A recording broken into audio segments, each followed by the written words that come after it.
Recap: a medieval city lives under a growing darkness. Crops fail, nights are haunted by cruel shapes, and fear tightens its grip. From the monastery and training yards emerges a young Templar whose skill is born of blood, sweat, and prayer. He is strong, disciplined, and guided by a steady faith in the Lord Almighty. Rumor says the terror comes from a malign whose power grows with each fearful heart. The Templar prepares, relentless training, careful planning, and a quiet trust in something greater than himself. He will face the witch, and the city will watch. But will his training and faith be enough to end the nightmare, or will the witch's darkness swallow them all? The answer lies ahead. Chapter 1: The City in Shadow.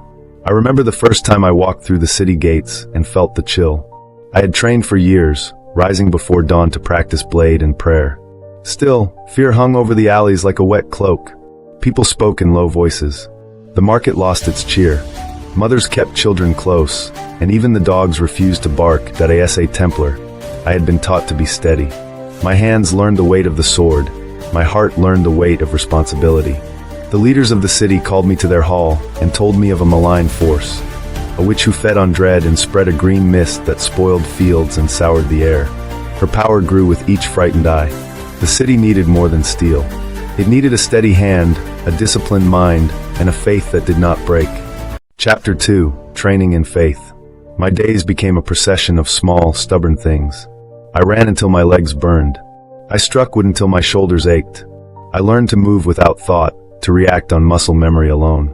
I drilled my breath, rooted in the silence of the chapel where candlelight and prayer kept my will steady. That I asked the Lord for guidance. I did not demand miracles. I asked for the strength to do what needed to be done.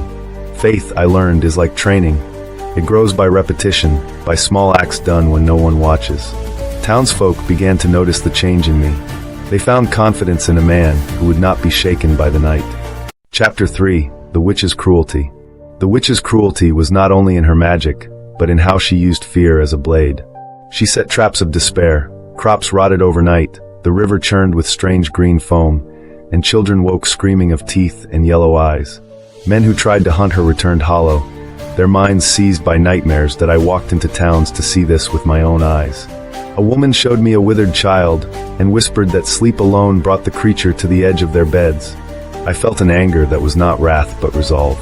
The city had been ground down by helplessness. If fear grew with their belief in the witch's power, it meant courage could become a cure. Chapter 4: The Plan of Light. We could not charge blindly. I trained a small band of townsmen in simple defenses. How to hold a line, how to use light and sound to drive back the animal fears the witch stirred. We purified wells and tended fields at night, refusing to give ground. Each small victory, saved sheep, a recovered child, a harvest that held, weakening the witch's claim on them. That I prayed before we left.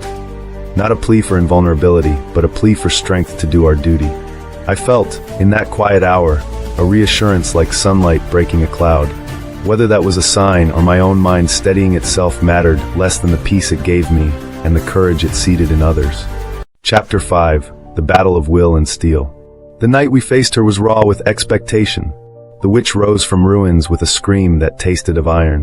Her magic pitched the sky green and made our armor feel like chains. Men faltered. I did not spare them from fear. I spared them from surrender. That we met in the ruined square. Her claws flashed. Her voice tried to unmake us with doubt. Every trick she had, she used. Visions of loved ones lost, echoes of failures. I kept my eyes on the task. I remembered the drills, the prayers, the mornings when I was alone, and kept training even when no one watched. I struck where training told me, and held where training taught me to hold. Then something shifted. In the hottest moment, a light I could not claim as mine flooded the square. A warmth in my chest, a steadying presence that steadied our arms. Whether it was a sign from the Lord Almighty, or the culmination of every act of faith and work I had done, I cannot say. What I know is this: our courage held, and courage can cut through the darkest magic. Chapter 6: Light Restored. At dawn the green mist thinned. People wept and laughed at the same time.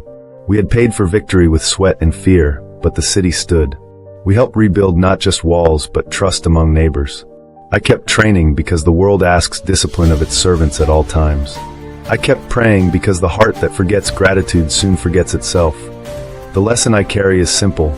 Gifts of ability matter, but they are sharpened by constancy and sweat. Faith does not make the work unnecessary, it makes the work possible. If you are young and learning, remember that steady effort piles into strength. If you are beaten down, know that a single steady hand of courage can change the fate of many. If you enjoyed this tale, please subscribe to the channel, activate notifications, give the video a like, leave a comment with your thoughts, and share the video with others.